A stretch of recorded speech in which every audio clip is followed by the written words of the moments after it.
Atento. Ya está de vuelta tu programa de actualidad y debate más entretenido. Tu opinión nos importa, así es que toma tu lugar en el panel, en @Radio La Clave, y comenta. Es tu combinación clave. 11:13, sigues en Combinación Clave y estamos con nuestro próximo entrevistado en el estudio. Pueden poner streaming y lo ven. No está clásico con corbata, camisa y chaqueta, está con polera.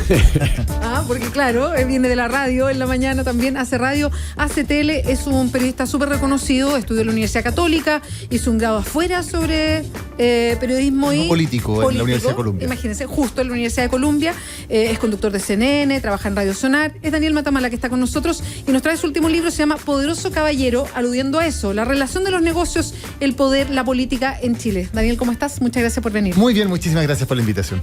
Buen día, lindo nombre. Sí, esto es un verso de Quevedo, que era un poeta satírico español que hablaba, hace 400 años, hablaba de esta especie de gran dinero que llegaba con el oro que venía de las colonias americanas y cómo eso cambiaba la sociedad española, y decía sátira sobre eso. Y es muy interesante cómo 400 años después, en un contexto completamente distinto, calza también hablar del poder del dinero, de este poderoso caballero es don dinero, y ver cómo eso tiene una influencia también sobre la política en Chile.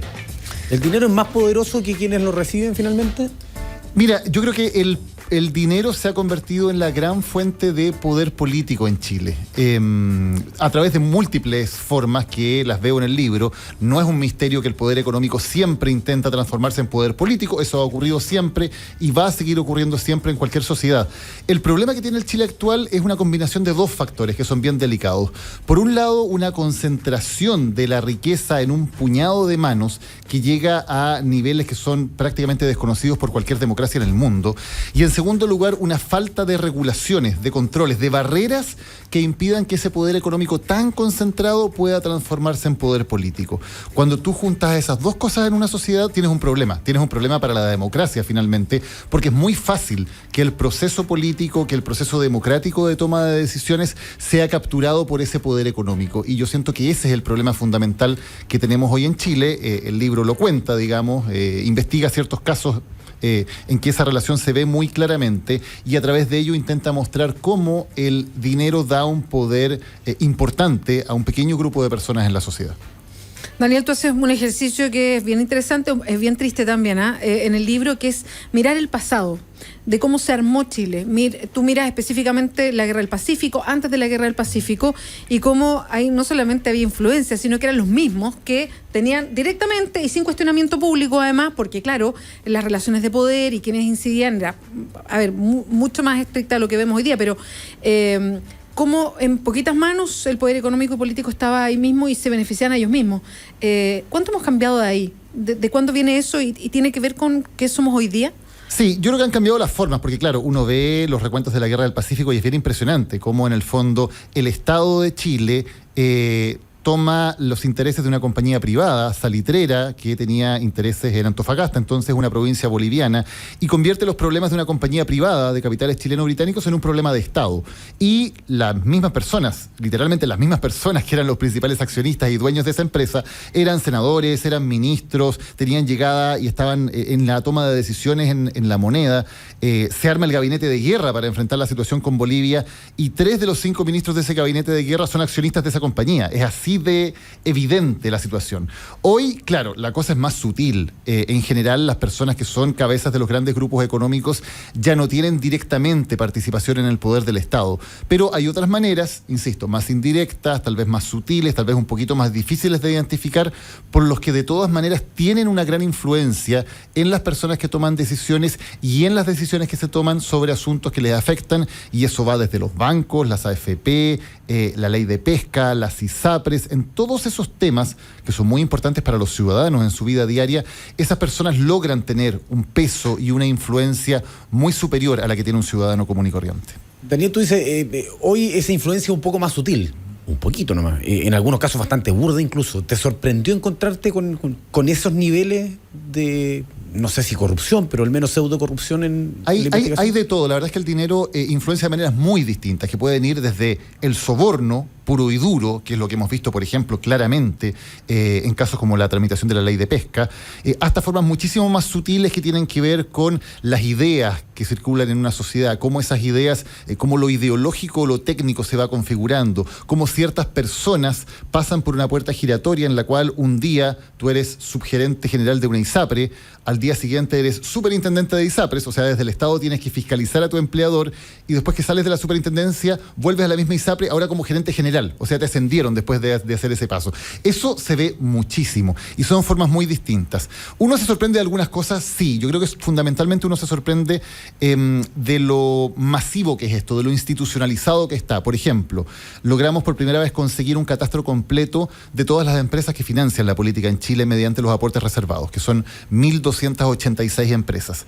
Y eso significa que todos los 20 mayores grupos económicos que hay en Chile, todos financian la política. Ahí uno dice, esto no es una cosa de 2 o 3, digamos, es una cosa que está absolutamente sistémica.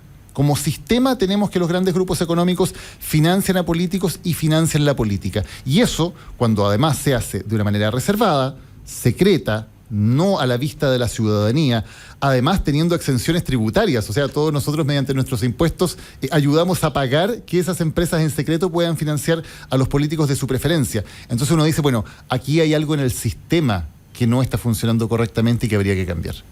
Estamos conversando con el periodista Daniel Matamala, nos está contando de Poderoso Caballero, es su último libro, es un libro de investigación y habla sobre la relación del poder económico y el poder político en Chile.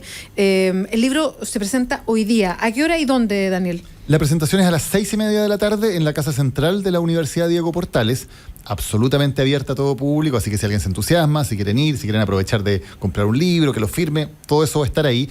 Y es bien interesante porque quienes presentan son Carlos Peña, el rector de la Universidad Diego Portales, conocido columnista además, Eduardo Engel, que es el presidente del Consejo Anticorrupción y quien está impulsando una batería de medidas muy ambiciosas que fundamentalmente tratan varios de los temas que están en este libro, y Jaime Belolio, un diputado de la UDI que me parece que ha tenido una mirada bastante interesante también desde su perspectiva política acerca de cómo tratar esos temas. Así que hay miradas muy distintas.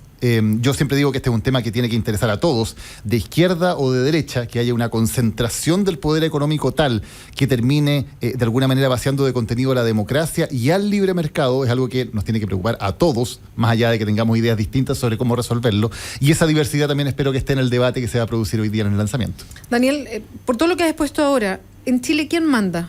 ¿Manda el empresario? ¿Manda el que tiene el poder económico?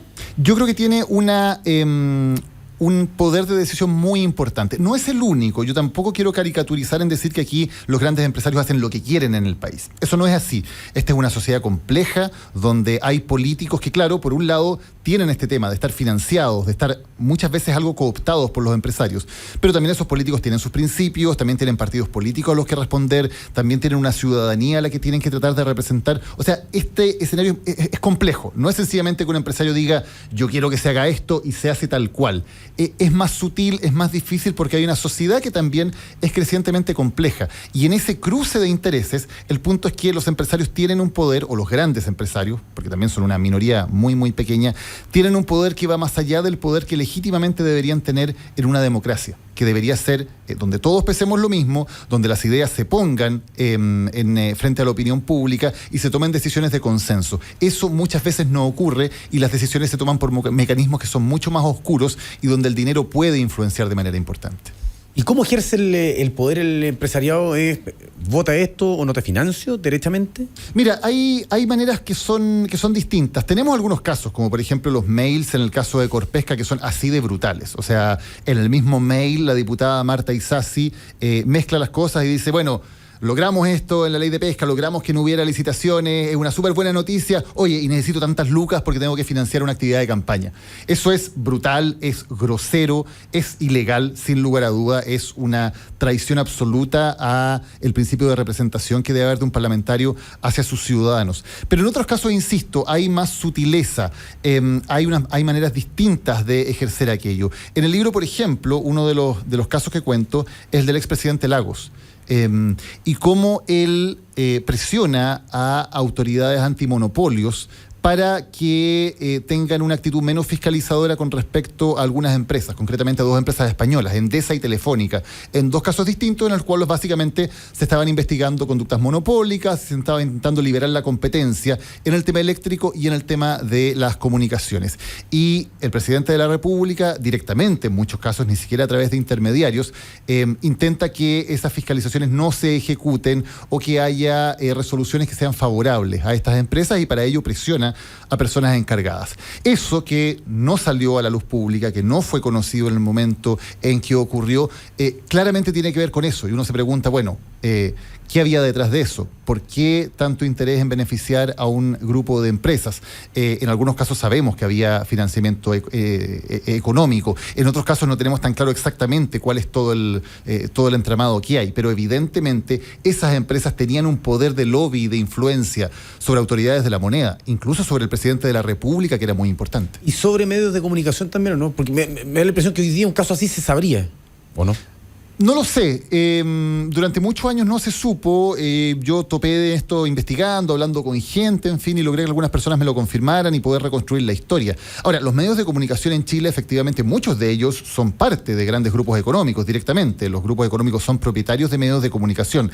¿Significa eso que tienen un poder total sobre esos medios? No. De nuevo, la ecuación es bastante más compleja, porque por supuesto el propietario del medio puede tener ciertos intereses en lo que ese medio dice y hace, pero tampoco puede hacer lo que él quiera, porque el medio está en un cierto entorno donde además se funcionan profesionales que trabajan en esos medios, donde hay una audiencia que es crítica de lo que ellos hacen. Entonces, todo lo que ha pasado este año, tener a grandes empresarios en el banquillo de los acusados, como en Penta, o teniendo que declarar en tribunales, como Luxich, o teniendo que pedir perdón por una conducta de su empresa, como Mate, da cuenta de que el poder de ellos no es omnímodo. Es un poder grande, es un poder importante, pero no es un poder total. Hoy no sé, yo ahí uno pone dudas respecto a esto, porque al final, ¿cuánto hay de como poner algo en escena para mantenerlo por debajo igual?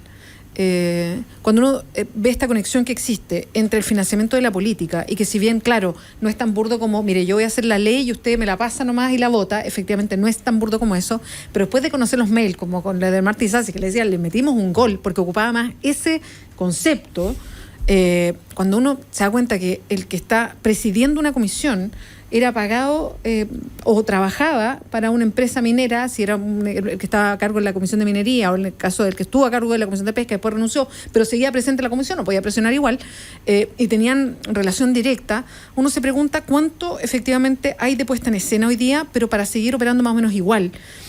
Y ahí mi pregunta va a lo siguiente: cuando yo te decía, Daniel, hoy día ¿quién manda? ¿Manda el poder económico? Entonces, claro, es más complejo que eso.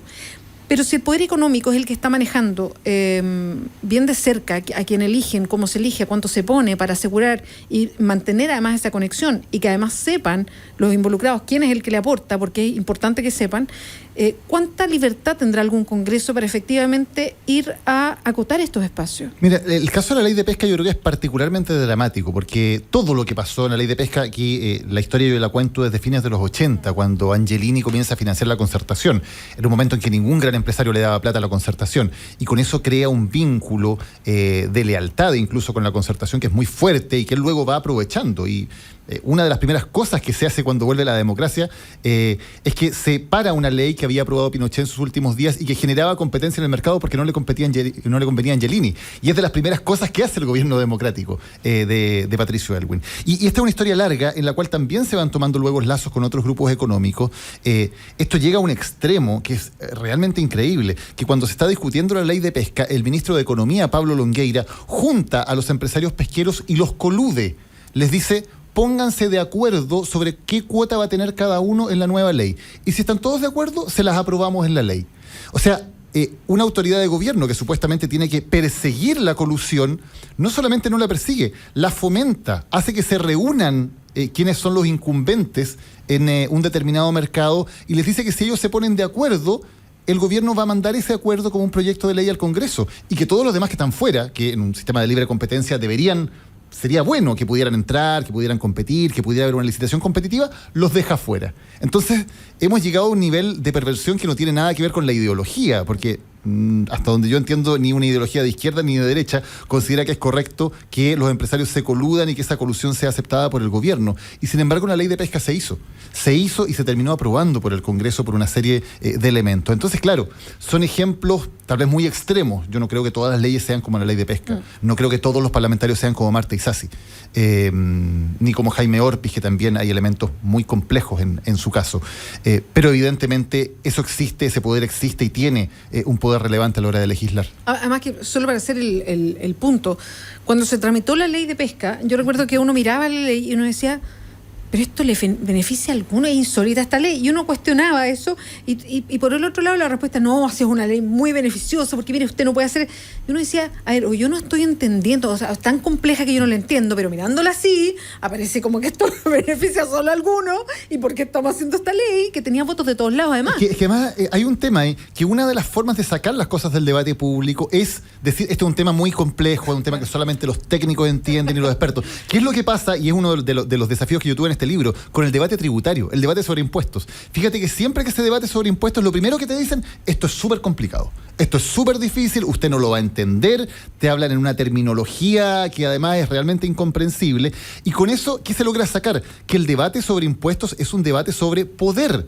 ¿Quién paga los impuestos en una sociedad? Es una de las determinaciones de poder, o sea, la Revolución Francesa parte porque convocan unos estados generales para que la nobleza y el clero paguen impuestos. Y la independencia de Estados Unidos parte con la rebelión del té porque los colonos dicen no es lógico que nos hagan pagar impuestos si no tenemos representación en el Parlamento británico.